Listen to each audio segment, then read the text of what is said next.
Bismillahirrahmanirrahim. Assalamualaikum warahmatullahi wabarakatuh. Alhamdulillahirabbil alamin wa bihi nasta'in ala umuri dunya wad din. Asyhadu an la ilaha illallah wahdahu la syarika lah wa asyhadu anna Muhammadan abduhu wa rasuluh. Allahumma shalli wa sallim wa barik ala sayyidina Muhammadin abdika wa rasulika nabiyil ummi wa ala alihi washabihi ajma'in. Rabbi shrah li sadri wa yassir li amri wahlul min lisani yafqahu qawli. Rabbana zidna ilma warzuqna fahma waj'alna minas sholihin. Ya Allah, ya Rabb, ya Maha Pengasih dan Maha Penyayang. Ampuni ya Allah dosa kedua orang tua kami. Ampuni ya Allah dosa kami ya Allah. Ampuni ya Allah dosa kaum muslimin dan muslimat dan ahli wabarakatuh. Ya Allah, mudahkan kami mencari ilmu, mudahkan kami mempelajari ilmu, mudahkan kami memahami ilmu dan mengamalkan ilmu. Ya Allah, berkahi ya Allah majelis ini, berkahi rumah kami ya Allah. Amin ya rabbal alamin. Mari kita mulai kajian manajemen qalbu, manajemen hati. Kita alihkan karangan Syekh Imam Ibnu Athaillah As-Sakandari. Semoga Allah merahmati dan meridai dan membacakan nama kita. Adapun pahala yang dikaitkan dengan Nabi Muhammad SAW dan sahabat-sahabatnya, kemudian untuk para tabi'in untuk guru-guru kita, orang tua kita, serta untuk kaum muslimin dan muslimat pada umumnya. Al-Fatihah. Dan untuk kaum muslimin dan muslimat Al-Fatihah. A'udzu billahi minasy syaithanir rajim. Bismillahirrahmanirrahim. Alhamdulillahi rabbil alamin. Ar-Rahmanir Rahim. Maliki yaumiddin. Iyyaka na'budu wa iyyaka nasta'in. Ihdinas siratal mustaqim. Siratal ladzina an'amta 'alaihim ghairil maghdubi 'alaihim waladdallin. Amin. Ilahi anta maksudi wa ilaika mahmudi ya Allah. Engkau yang kami tuju, ridhomu yang kami cari. Amin ya rabbal alamin. Bapak Ibu jemaah pengadilan umat Allah Subhanahu wa taala.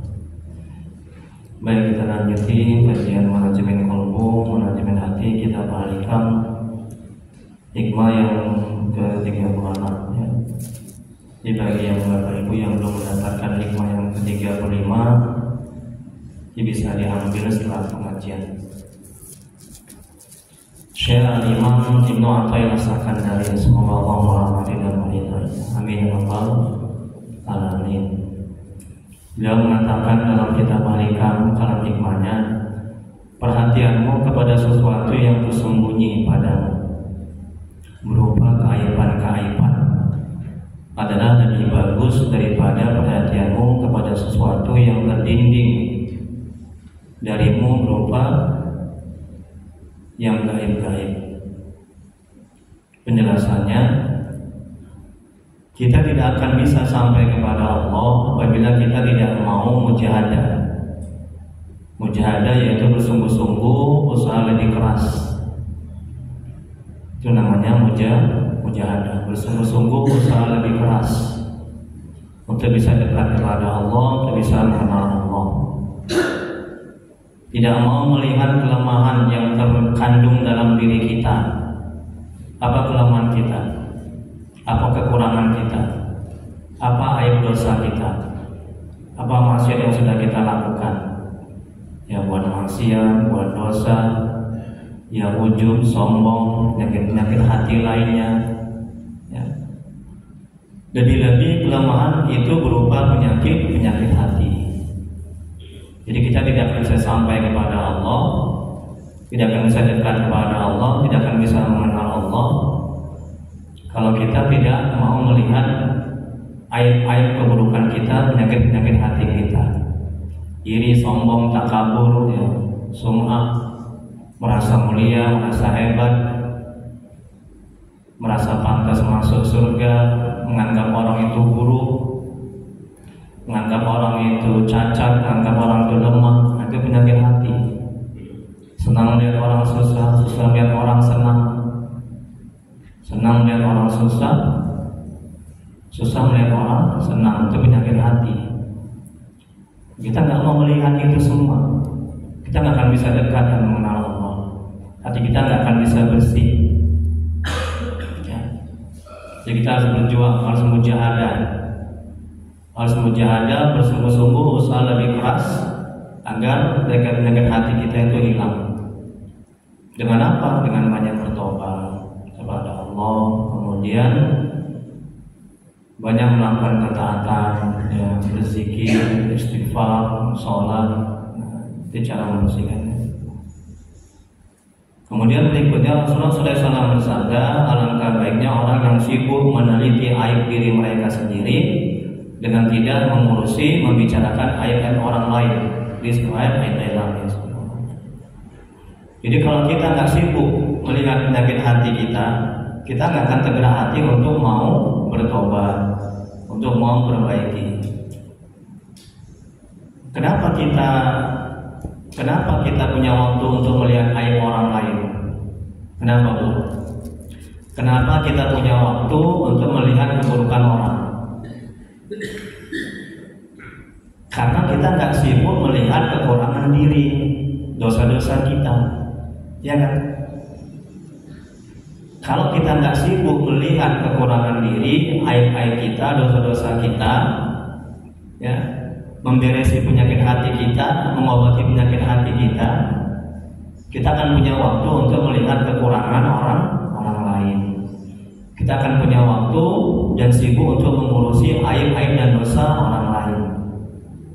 Makanya manajemen hatinya, manajemen kolbunya, ya, sadarkan dalam hati akan pikiran kita, akan banyaknya dosa-dosa kita, keburukan kita, maksiat kita, ya, sehingga kita tergerak hati, akal pikiran kita untuk membersihkannya, untuk banyak bertobat, untuk mohon ampun, untuk sibuk dengan mengurusi dosa dan aib kita, ketimbang sibuk mengurusi dosa dan aib orang lain. Nah, gitu dia caranya, ya.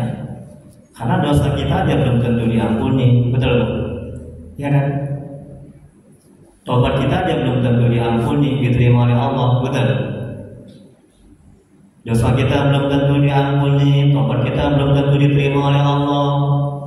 Kok kita masih sanggup untuk mengurusi keburukan orang, melihat aib orang, ya, sibuk menghitung-hitung amal orang, dosa orang, ya, maksiat orang. Dan sadarkan dalam hati, ini manajemen hatinya, ini manajemen kolbunya, ya. Jadi sibuk mengurusi aib orang lain membuat hati kita bertambah kotor, ya, bahkan mati hati ini. Dan kita tidak akan tergerak hati untuk mau bertobat, untuk mau sibuk dengan mengurusi aib kita, membersihkan dosa-dosa kita, mengobati penyakit-penyakit hati kita. Kemudian berikutnya, ini kata Nabi, alangkah baiknya orang yang sibuk meneliti aib keburukan. Ya, beruntung dia, dan merugi orang yang sibuk mengurusi, ya, melihat, meneliti dosa, maksiat, aib orang lain, keburukan orang. Kemudian berikutnya Allah berfirman dalam Al-Quran surat Al-Ankabut ayat 69. Apa kata Allah? Orang-orang yang berjuang di jalan kami, sungguhnya kami akan tunjuki mereka itu pada jalan-jalan kami. Dan sungguhnya Allah adalah beserta orang-orang yang berbuat kebaikan. Mujahadah yang dimaksud dalam ayat ini ialah memerangi hawa nafsu dan mengatasi segala kelemahan kekurangan diri sendiri agar sempurna keridhaan Allah. Tidak mungkin mujahadah apabila kita tidak mengetahui kelemahan kekurangan diri. Apa yang mau dimujahadah? Ya. Apa yang mau diperbaiki? Apa yang mau diteliti? Kalau kita nggak tahu kita nggak sibuk, kita nggak sadar hati, akal, pikiran akan dosa-dosa kita, akan maksiat kita. Nah ini manajemen hatinya, manajemen kalbunya. Tanpa kita sadari akal dan hati kita akan banyaknya dosa dan maksiat kita, keburukan kita nggak akan mau mujahadah, berjuang keras untuk mengobatinya. Ya. Jadi tenang-tenang saja, Pak. Menganggap amal kita sudah sempurna, menganggap kita nggak ada dosa, menganggap kita sudah pantas masuk surga, menganggap kita ini suci dan bersih. Apalagi Bu, Pak, menganggap kita yang diterima doanya, ya rusak amal itu. Jadi kita kalau begitu bukan semakin dekat kepada Allah dan bukan semakin mengenal, semakin jauh dari Allah. Ya, semakin keras hati ini. Jadi musibah yang paling besar itu bukan kehilangan anak, kehilangan istri, nggak ada kerjaan, nggak ada duit. Musibah yang paling besar itu adalah bila hati ini sudah keras.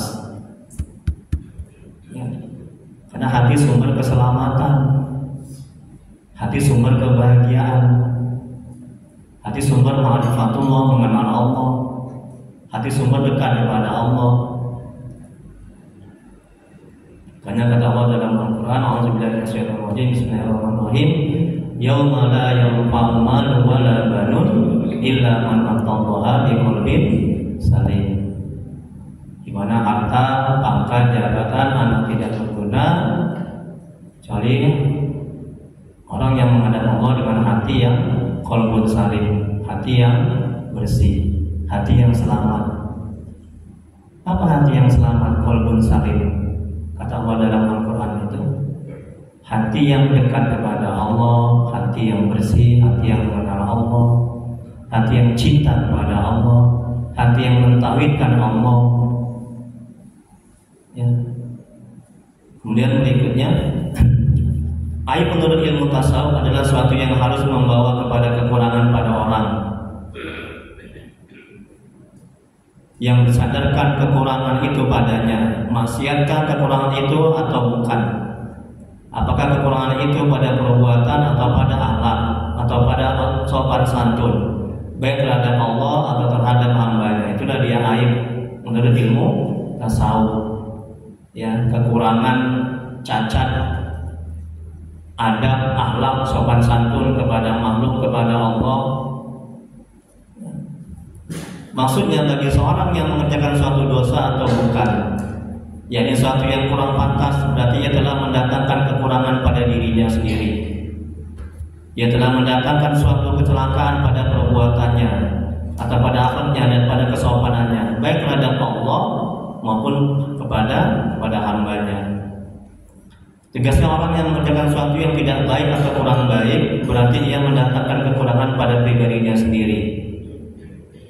Atau dengan kata lain, pribadinya itu masih belum dapat dijauhkan dari hal-hal yang mendatangkan kekurangan atasnya. Semua kelemahan dan penyakit hati seperti takabur, dengki, inilah yang harus dihadapi oleh kita selaku hamba Allah. Ini manajemen hatinya, manajemen kalbunya.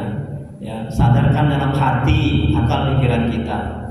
Ya, agar kita tidak melakukan dosa, agar kita tidak melakukan maksiat, agar kita punya adab, sopan santun kepada Allah dan kepada makhluk. Sadarkan dalam hati, akal, pikiran kita, kalau kita kurang beradab, ya, kalau kita tidak sopan kepada Allah, kepada makhluk, itu akan mengotori hati, itu akan membuat kita mempunyai sifat kekurangan dalam hal akhlak. Itu akan membuat kita buruk, membuat kita tidak baik, akan membuat kita, akan hati ini berat untuk menggerakkan seluruh anggota tubuh untuk taat kepada Allah. Karena yang menggerakkan kita taat, bisa taat adalah hati yang menggerakkan. Jadi ketika hati belum baik, hati itu kotor, maka hati ini akan susah untuk menggerakkan tubuh, menggerakkan mata untuk mengaji, menggerakkan telinga untuk mendengar yang baik-baik, menggerakkan mulut untuk bercakap yang baik-baik, menggerakkan akal pikiran untuk berpikir yang baik-baik, berpikir tentang ciptaan Allah, merenung, bertafakur. Di awalnya ada di hati. Maka jaga hati, harus hati-hati sama hati. Ya. Nanti makan hati, itu sakit hati. Semuanya kembali ke hati ya. Nah, jaga hati, hati-hati sama hati. Kalau nggak hati-hati nanti makan hati, dan itu sakit hati. Ya. Kemudian berikutnya, apabila kita ingin hubungan kita dengan Allah dan ma'rifatullah betul-betul dekat, sehingga antara kita dengan Allah mempunyai hubungan langsung dan tidak ada suatu apapun yang mendinding kita dengan Allah. Apa yang mendinding kita dengan Allah? Hati kita. Apa yang mendinding hati kita itu kepada Allah? Untuk mengenal Allah itu dekat. Apa yang mendinding? Apa yang menghijab? Apa lagi? Apa Ustaz? Ya? Pinter Ustaz. Dosa, maksiat, adab akhlak kepada makhluk, kepada Allah, itu yang mendinding. Selagi hati diri kita ya tidak bertobat kepada Allah, tidak mohon ampun kepada Allah, ya hati ini akan terus terhijab, terdinding. Ini hati ini sebelah kiri dan sebelah kiri ini. Ya.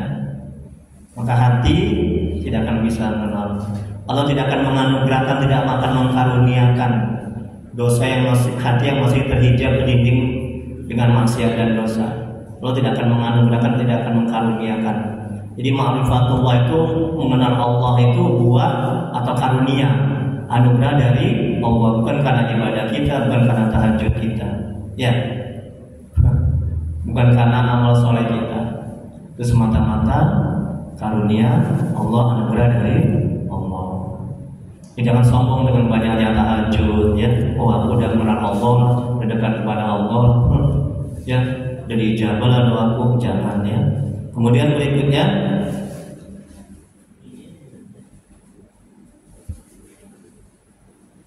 hendaklah seluruh perhatian kita dicurahkan untuk membasmi segala kelemahan dan kesedihan itu dan keaiban itu ya. Ini lebih penting dan lebih utama daripada mengharap dan memohon supaya Allah memberikan karomah, keutamaan baik yang bersifat dunia dan akhirat. Nah ini kata Imam Ibnu Athaillah, jauh lebih penting, jauh lebih bermakna, jauh lebih bermanfaat kita sibuk membersihkan hati, dosa-dosa, aib, keburukan, ketimbang kita sibuk meminta karomah, meminta kelebihan. Ya Allah, beri aku kemudahan untuk bisa terbang, beri aku kemudahan untuk bisa mengobati orang, beri aku kemudahan ya Allah, tolong aku ya Allah untuk bisa dalam waktu sedetik, sesaat aku bisa sampai di Mekah. Ke karomah, kelebihan ya jauh lebih bermanfaat, jauh lebih bernilai, berharga. Kita sibuk melihat kekurangan, aib, dosa-dosa yang ketimbang kita meminta kelebihan itu. Paham ya? Inilah seperti judul kita ini. Kata Imam di atas, perhatianmu kepada sesuatu yang tersembunyi padamu berupa keaiban, ya dosa-dosa, maksiat, adab yang kurang baik, akhlak yang kurang baik, ya kepada Allah, kepada makhluk. Nah, daripada perhatianmu ketimbang kepada sesuatu yang terdinding daripada berupa yang gaib-gaib, ya itu lebih baik dan lebih bagus. Lebih bagus kita sibukkan perhatian kita kepada aib dan dosa kita, maksiat kita, ketimbang perhatian kita kepada hal-hal yang gaib. Apa hal-hal yang gaib? Hal-hal yang gaib yaitu berupa karomah, kelebihan, yang bisa mengobati orang, bisa apa lagi? Ya itu tadi ya, bisa berjalan di atas air. Kemudian berikutnya halaman 2, lihat Bu. Seorang ulama berkata, jadilah engkau orang yang mencari istiqomah, jangan mencari karomah. Sungguhnya nafsumu menggugahmu untuk mencari karomah, padahal Tuhanmu mengendakimu istiqomah. Tengok nih, kata seorang ulama. Ya, jadi Allah menuntut kita istiqomah, bukan karomah, bukan kelebihan, bisa ini, bisa itu. Jadi karomah yang paling tinggi adalah istiqomah, ketaatan kepada Allah. Itu yang paling tinggi. Ya. Biar Allah sendiri yang memberi, biar Allah sendiri yang kasih. Jangan kita sibuk mencari kelebihan itu, ya.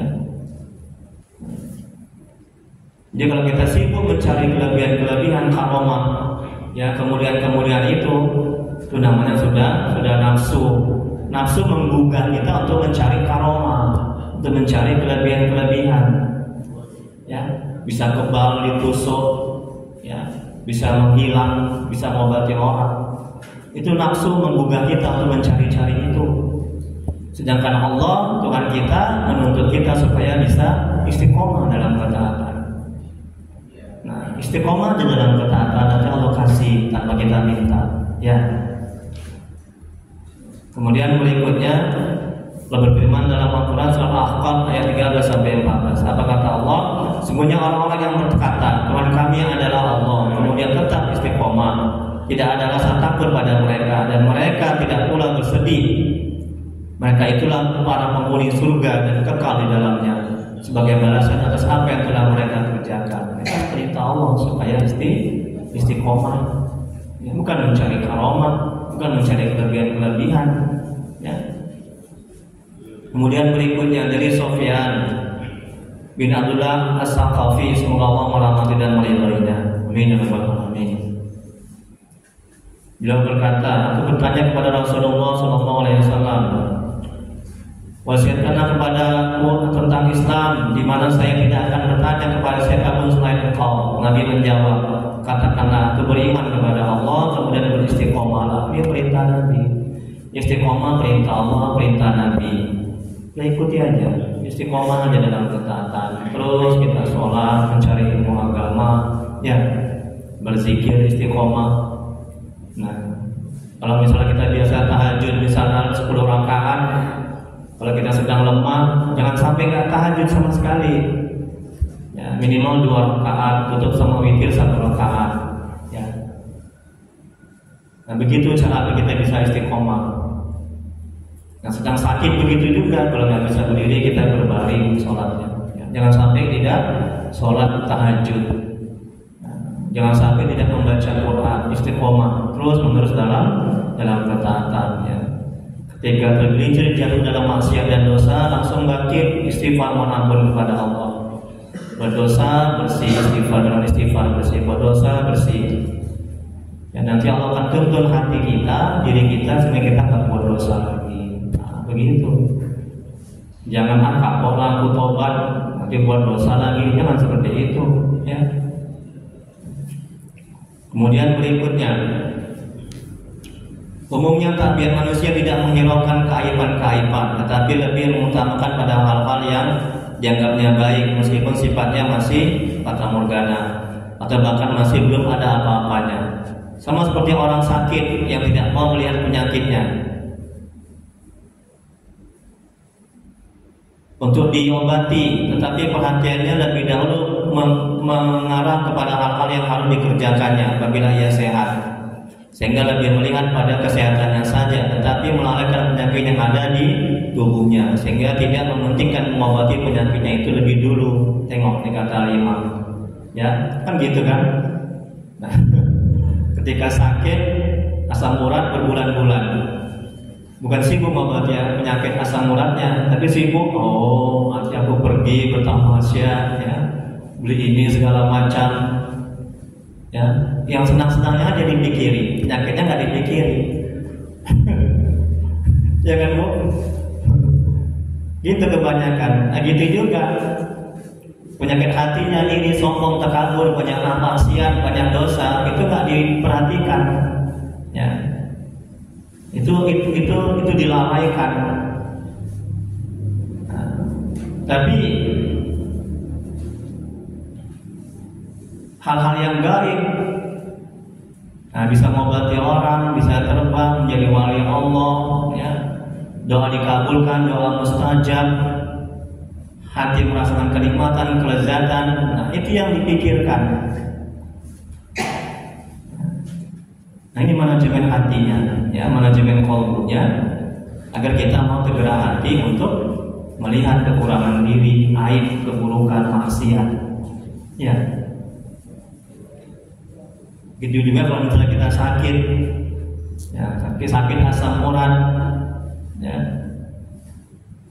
jangan sibuk Jadi kalau udah sehat aku akan gini, tapi sibuklah mengobati penyakit. Tapi harus yang lagi sibuk, bagaimana kita supaya dekat dan mengenal Allah di saat sakit. Nah itu, karena sehat namun kita jauh dari Allah itu lebih buruk ketimbang sakit namun kita dekat kepada Allah. Betul? Ibu pilih mana? Pilih sehat dekat kepada Allah,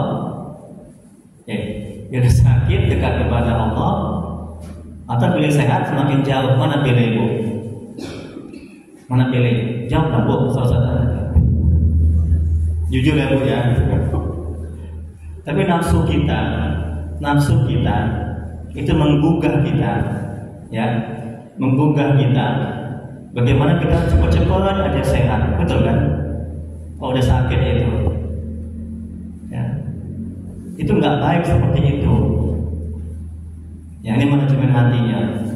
Cepat-cepat aja mau sehat, cepat-cepat aja mau hilang, diangkat penyakit ini. Itu nggak baik seperti itu. Kenapa? Karena kalau sudah berhenti, itu namanya nafsu. Nafsu ini sifat watak karakternya itu buruk. Itu nafsu yang diridhoi oleh Allah Subhanahu Wa Taala. Nah, seharusnya kita serahkan semuanya yang terbaik menurut Allah. Kalau emang sakit itu yang terbaik menurut Allah, udah ridho. Karena dengan sakit kita semakin banyak ibadah, banyak doa, banyak tahajud, betul? Banyak baca Quran, banyak berzikir. Sedangkan sehat, nafsu itu liar, nafsu itu kuat, ya kan? Entah kemana aja kita melalak. Senyum. Ya, nggak sempat kita menghadiri majelis taklim, entah apa aja yang kita makan, ya. Nah, tapi kalau sakit, Allah kakiku, Allah samuranku, Allah. Nah, makanya Al-Imam mengatakan dalam kitab Al-Hikam, sakit yang membuat engkau dekat dan mengenal Allah itu lebih baik ketimbang sehat yang membuat engkau jauh dari Allah. Kadang nggak ada jaminan dikasih sehat dia akan semakin dekat dan mengenal Allah, betul? Jadi udahlah, kalau minta yang terbaik menurut Allah, nggak usah minta sehat, sanggup bu? Itu ahli-ahli Allah, orang-orang sufi, sudah dekat kepada Allah, sudah mengenal Allah. Ya nggak apa-apa lah untuk taraf kita ini, makomnya masih rendah ini, kita minta sehat, nggak apa-apa, ya. Tapi jangan melupakan tujuan satu-satunya kita itu minta. Nah, tapi minta ya Allah bagaimana sakitku ini bisa membuat aku dekat dan mengenalmu. Baru yang terakhir baru minta sehat. Jangan ujuk-ujuk langsung ya Allah siapkan aku ya Allah, angkatkan penyakitku ya Allah, bukan aku bisa taat ya Allah. Ya, Masya Allah. Enak nggak bu? Tenang hati itu, nggak stres. Ketika Allah kasih sakit lama, berbulan-bulan nggak bayar asam urat, kita akan bisa bersabar. Karena ini yang terbaik menurut Allah, betul kan? Karena ada dosa yang nggak bisa terangkat lewat ibadah, tapi terangkat lewat sakit, betul? Apa yang bisa kita banggakan dengan amal ibadah kita yang banyak cacatnya, ya, yang banyak kekurangannya? Apa yang bisa kita andalkan? Makanya Allah kasih sakit agar apa? Agar dosa maksiat kita yang banyak, ya, yang sudah tebal hati penyakit itu, dosa itu bisa terangkat lewat sakit, bisa terhapus lewat sakit. Nah, begitu manajemen hatinya, manajemen kalbunya. Kalau enggak, setan masuk, nafsu menggugah, kita nggak akan bisa bersabar. Yakin lah. Saya udah coba, saya udah praktekkan. Ya, hanya sadarkan hati. Kemudian berikutnya, yang mana bu? Manusia yang sempurna, betul? Manusia yang sempurna dalam berpikir serta sempurna pula dalam perasaan akan melihat keaibannya lebih dulu demi untuk maksud mencapai keutamaan yang dicita-citakan. Kenapa demikian? Sebabnya adalah dari 3 macam pandangan, yaitu yang pertama berusaha untuk menghilangkan segala macam dengki, khianat dan lain-lain sebagainya, penyakit hati. Berarti menjalani jalan sopan dan adab sebagai makhluk yang sedang menjalani hidup duniawi dengan serba macam kehidupan yang dialami. Tetapi apabila kita melihat hanya pada yang manis-manis saja, dan itulah yang selalu kita kehendaki dari Allah, Sedangkan kita lupa kepada keaiban-keaiban kita, maka hal-keadaan ini dapat membawa kepada tidak dicintainya kita kepada kita oleh Allah. Bu. Nah, ini salah satu agar kita dicintai Allah, disuka oleh Allah sebagai hambanya, Allah Tuhan kita. Ya, salah satu agar kita dicintai, disukai adalah agar Allah ridho kepada kita. Sibuk dengan dosa dan keburukan kita, aib-aib kita, kekurangan-kekurangan diri kita. Jangan sibuk dengan kemuliaan, kehebatan, ya, hal-hal yang gaib, ya, karomah-karomah. Jangan sibuk itu semua. Maka Allah akan mencurahkan rahmatnya kepada kita, ya. Sehingga kita akan tergerak hati untuk melihat keburukan orang, aib orang, maksiat orang. Kita nggak akan sibuk dengan keburukan orang, aib orang, dosa-dosa orang. Nah, gitu dia dampak positifnya. Karena kita harus terampil menata hati kita, manajemen kolbu. Ya, makanya keselamatan kita di dunia dan akhirat bergantung sejauh mana kita terampil menata hati kita. Kalau kita nggak terampil, ya, sengsara kita, menderita kita, celaka kita, neraka, nauzubillah min dzalik. Makanya belajar ahlikam, manajemen hati, ya. Rugi kali orang yang nggak belajar ini, ya. Kemudian berikutnya yang kedua, mengarahkan perhatian pada berjuang membasmi musuh dan serba aneka keaiban dengan mencari yang enak-enaknya saja tanpa mengoreksi keaiban-keaiban dan kelemahan-kelemahan diri. Terkadang membawa diri jatuh tersungkur dalam lumpur sesat dan kesesatan. Kemudian yang ketiga, berjuang untuk menghilangkan segala kekurangan diri, seperti contoh tersebut di atas. Artinya menunaikan hak-hak ketuhanan yang wajib kita kerjakan dengan ikhlas. Apa hak Tuhan? Hak Tuhan itu disembah, dimuliakan, ya. Sedangkan menuntut atau menghendaki hal-hal yang bagus saja adalah merupakan tidak menjalankan hak-hak kehambaan kita kepada Allah. Sebab kita selaku makhluk Allah yang dijadikan oleh Allah, kita harus tahu tentang hak-hak dan kewajiban-kewajiban kita dalam menghambakan diri pada Zat yang Maha Kuasa, yaitu Allah Subhanahu wa Ta'ala. Jadi kalau kita sibuk dengan aib, kekurangan, ya, maksiat orang lain, berarti kita belum dikatakan sebagai hamba, ya. Tapi kalau kita sudah sibuk dengan kekurangan, aib dan maksiat kita, seperti yang Allah tuntut dari kita, maka kita sudah dikatakan hamba. Yang namanya hamba itu kan kita mengikuti perintah Tuhan kita, ya kan? Nah, tidak melawan, tidak membangkang apa yang diperintahkan kita ikut, itulah hamba.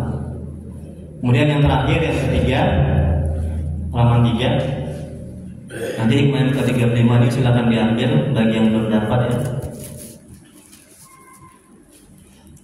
Pengawasanmu terhadap aib-aib yang tersembunyi dalam dirimu, seperti hasud, takabur, penyakit-penyakit hati lainnya, aib lainnya, kemudian menelitinya serta berusaha membersihkannya, jauh lebih utama. Ini kata Imam Ibnu Athaillah, jauh lebih utama daripada pengawasanmu terhadap hal-hal yang gaib, seperti melihat rahasia-rahasia ahli ibadah dan kejadian-kejadian mendatang yang akan ditampakkan oleh qadar. Itu karena pengawasan atas aib-aib yang ada dalam dirimu akan menghidupkan hatimu. Tengok Pak, tengok ya. Nah, salah satu cara dari sekian banyak cara menghidupkan hati adalah dengan melihat, memperhatikan, ya, fokus kepada kekurangan diri, aib-aib, dosa-dosa, maksiat-maksiat. Itu akan menghidupkan hati. Banyak cara menghidupkan hati, dengan bertobat, dengan berzikir, baca Quran, mengunjungi rumah sakit, ya. Kemudian ziarah ke kuburan, pergi ke pantai-pantai Jopo, lihat orang yang hidupnya lebih berkekurangan daripada kita, hidup tuh hati. Menghadiri majelis taklim. Ini termasuk juga kata Imam Ibnu Athaillah, melihat kekurangan, aib, dosa-dosa. Itu menghidupkan hati, ya. Jaga hati, jangan sampai mati. Nah, kalau udah mati, ya kotor, keras, mati. Kiamat. Kemudian berikutnya, lihat lagi. Hati yang hidup menjadi sebuah kehidupan dan nikmat yang abadi. Tengok, tidak ada kenikmatan yang kekal, ya, di dunia ini kecuali kenikmatan hati yang hidup, hati yang bersih. Kalau udah bersih hati itu hidup. Apa ciri-ciri hati yang hidup? Hati yang hidup cirinya adalah mudah kita menggerakkan, mudah untuk taat kepada Allah, mudah berzikir, mudah tahajud, mudah menghadiri majelis taklim. Ya. Hati ini peka ketika ada orang yang susah, kita langsung menolong. Ketika ada orang yang susah, kita mendoakan, banyak-banyak mendoakan. Rasulullah SAW bersabda, barang siapa yang mendoakan hambanya atau makhluk sama-samanya, maka Allah malaikat akan mendoakan. Kalau malaikat sedang mendoakan, maka nggak mungkin nggak terkabul. Kemudian berikutnya, hati yang hidup menjadi sebab kehidupan dan nikmat yang abadi. Sedangkan meneliti hal-hal yang gaib merupakan hal yang kurang berguna dan kadang menjadi penyebab kecelakaan nafsu. Misalnya menjadi takabur dan memperlihatkan kecokakan kepada manusia. Nafsu menjadi kuat, nafsu menjadi bergelora ketika kita melihat aib orang lain, keburukan orang. Ya. Ketika kita melihat mengkoreksi ya, aib kita, keburukan kita, itu hati akan hidup. Kita akan merasakan kenikmatan selamanya. Kalau makan durian, nikmatnya di mana? Nikmatnya di tenggorokan, betul. Sekejap aja, habis itu udah punya mobil baru. Terus mobil saya mobil baru. Sebentar aja enaknya, nikmatnya. Ya nggak sampai sebulan. Ya, tapi kalau hati yang hidup, hati yang bersih, hati yang mengenal kepada Allah, Masya Allah, tabarakallah, nikmatnya sampai hari kiamat, hari dibangkitkan. Sholat tenang, damai, senyum, manis, lezat. Jadi ketagihan, tahajud juga begitu. Ya. Kerja di kantor, nikmat, tenang, damai, lezat hati. Ya. Makanya jangan terpesona, jangan sibuk, jangan fokus kepada kenikmatan dunia. Demi Allah, sifatnya sementara. Ya, carilah kenikmatan yang kekal, yang abadi, kenikmatan hati. Ya, ayo sama-sama kita. Ya. Jangan sibuk dengan harta, pangkat, jabatan. Enggak ada apa-apanya, bakalan hancur. Selama kita yang meninggalkan dia meninggalkan kita. Betul? Ada yang kekal. Mobil itu kan, ketika dicuri orang, dia meninggalkan kita. Ketika kita meninggal dunia, kita meninggalkan dia. Betul Bu. Suami juga begitu. Ya. Kalau nggak ibu yang duluan, bapak duluan. Mana yang duluan Bu? Ibu. Berikutnya. Wallahu a'lam. Kemudian berikutnya aib yang terakhir ya Bu ya. Aib terbagi ke dalam 3 kategori. Yang pertama aib nafsu. Aib nafsu adalah terkaitnya nafsu dengan syahwat jasmani, seperti makanan yang lezat, minuman yang menyegarkan, pakaian yang bagus, kendaraan mewah, rumah yang mentereng, pernikahan yang megah dan sebagainya. Itulah aib nafsu. Aib nafsu, makanan yang lezat boleh kita makan, tapi jangan berlebihan. Boleh kita minum, jangan berlebihan. Ya, berlebihan sudah menjadi keburukan.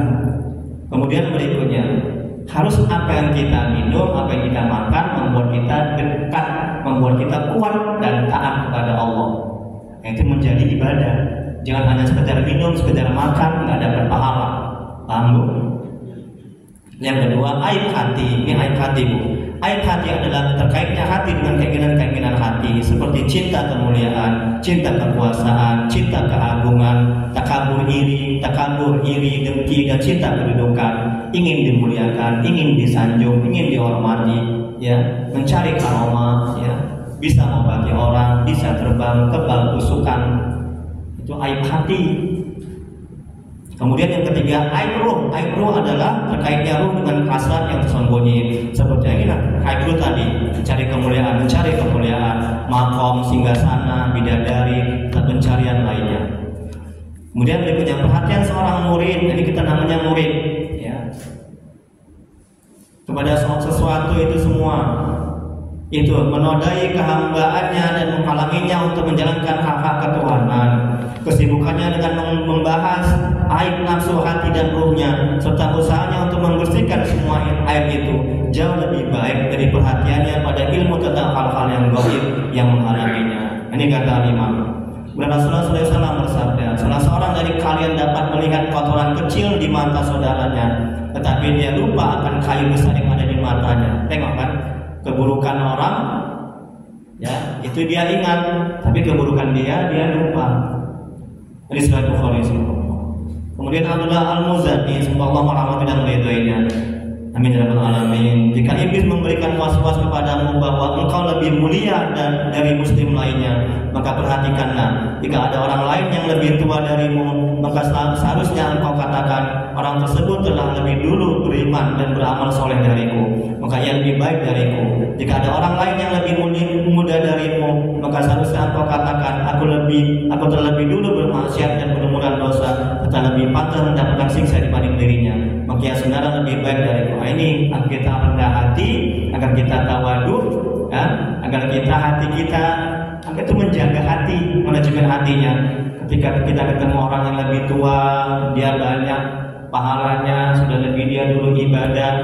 Ketika lihat kita orang yang lebih muda dari kita, dia nggak ada dosa, sedangkan kita banyak dosa, banyak maksiat. Ini cara membentengi hati agar kita tidak ujub, ya sombong, dan timbul penyakit hati. Ya kita merasa mulia, merasa hebat. Yang terakhir Imam Ghazali, semoga Allah merahmati dan meridhoinya, jangan lewat.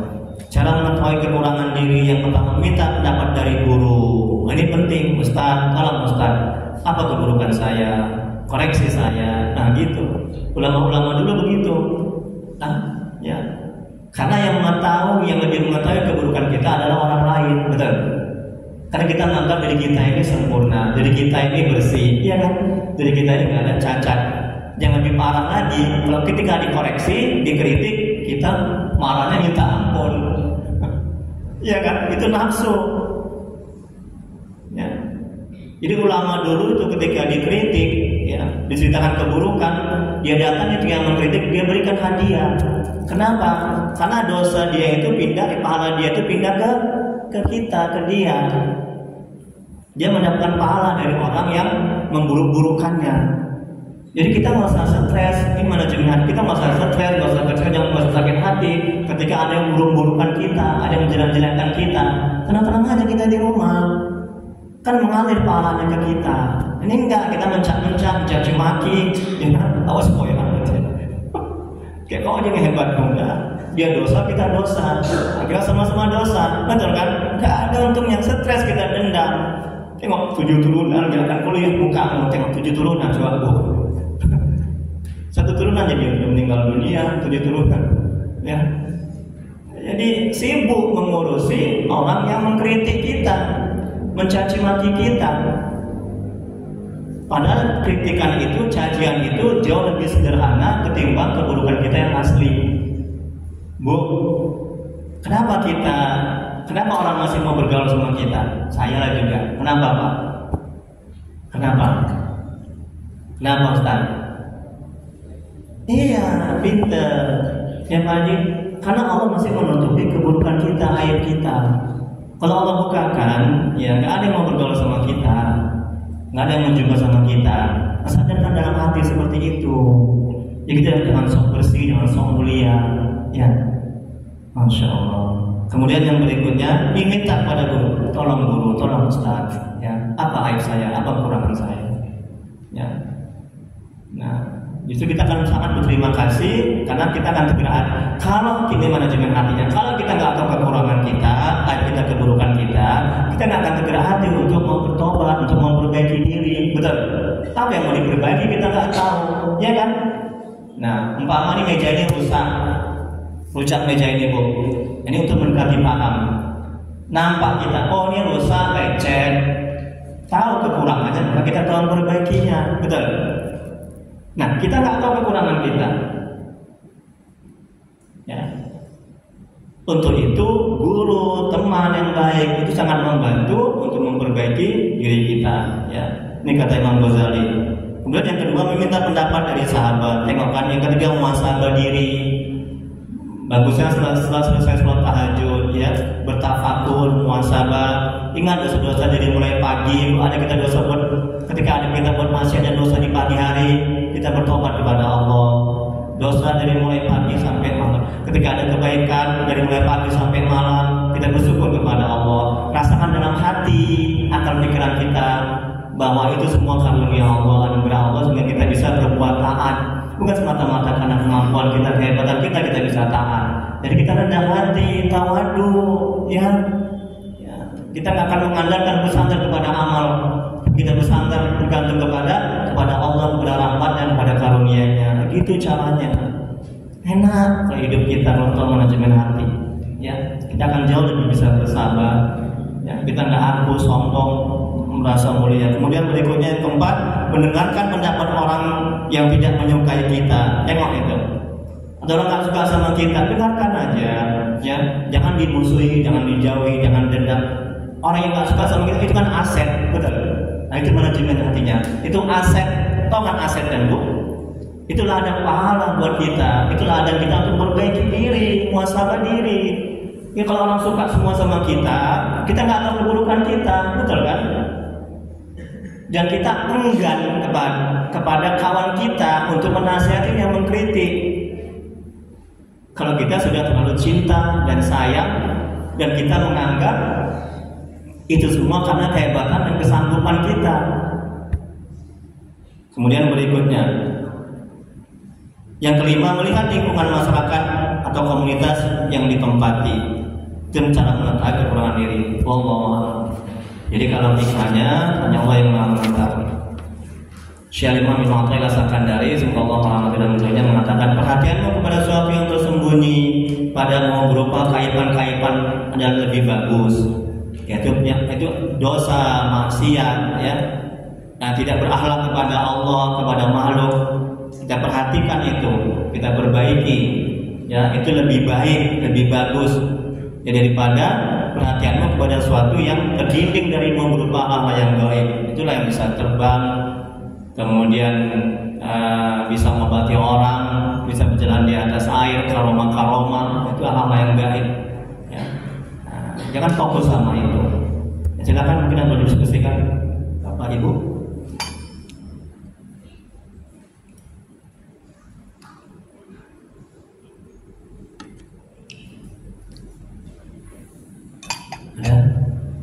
Kalau ada kita doa ya. Stop. Ini yang ke-35 silakan diambil ya. Insyaallah kita bikin yang akan datang. Satu kedua ya. Astagfirullahaladzim. Astagfirullahaladzim. Astagfirullah. Allahumma shalli ala sayyidina Muhammad. Allahumma shalli ala sayyidina Muhammad. Bismillahirrahmanirrahim. Alhamdulillahirabbil alamin. Hamdan yufi ni'amahu wa yukafi mazidah. Ya Rabbana lakal hamdu kama yanbaghi li jalali wajhika wa 'azimi sultanik. Allahumma shalli ala sayyidina Muhammad wa ala sayyidina Muhammad. Ya Allah, ya Allah, yang Maha Pengasih dan Maha Penyayang, dengan keberkahan dan kemuliaan Nabi Muhammad sallallahu alaihi wasallam dan sahabat. La ilaha illa subhanaka inna kunna minaz zalimin. Ampuni ya Allah dosa kedua orang tua kami. Ampuni ya Allah dosa kedua orang tua kami, saudara kami yang telah mendahului kami. Jauhkan mereka dari siksa kubur. Jadikan kuburan mereka taman-taman surga. Tempatkan mereka di surga sebagai surga ya Allah. Ya Allah, ampuni dosa dan maksiat kami. Ampuni sebesar apapun masa lalu kami. Terima amal ibadah kami. Terima taubat kami. Kasihilah kami ya Allah. Ampuni dosa kaum muslimin dan muslimat al-ahya'i wal amwat. Ya Allah, mohon ya Allah, tolong ya Allah. Jadikan keluarga kami keluarga yang sakinah, mawaddah warahmah. Jadikan anak-anak kami dengan saudara salehah. Jauhkan kami dari musibah dan bala bencana ya Allah. Ya Allah, mohon ya Allah, tuntun hati kami agar bisa istiqomah dalam taat kepada-Mu, agar bisa mencintai-Mu, agar bisa mengenal-Mu ya Allah. Ya Allah, mohon ya Allah, bila di antara kami, keluarga kami jemaah ini ada yang sakit, mohon ya Allah, sembuhkan ya Allah, angkat penyakitnya ya Allah. Bila ada yang mendapat musibah, tolong ya Allah, mudahkan urusannya ya Allah. Ya Allah, murahkan rezeki kami dan berkahi, mudahkan urusan kami dan berkah, panjangkan umur kami dan berkahi ya Allah. Rabbana la tuzigh qulubana ba'da idh hadaytana wa hab lana min ladunka rahmah innaka antal wahhab. Rabbana atina fid dunya hasanah wa fil akhirati hasanah wa qina adzabannar. Wa sallallahu ala sayyidina Muhammad wa ala alihi wasallam. Subhana rabbika rabbil izzati amma yasifun wa salamun alal mursalin walhamdulillahi rabbil alamin. Allahumma shalli ala sayyidina Muhammad. Taqabbalallahu minkum. Assalamualaikum warahmatullahi wabarakatuh. Silakan diambil hikmah yang ke-35 yang lalu Bapak Ibu.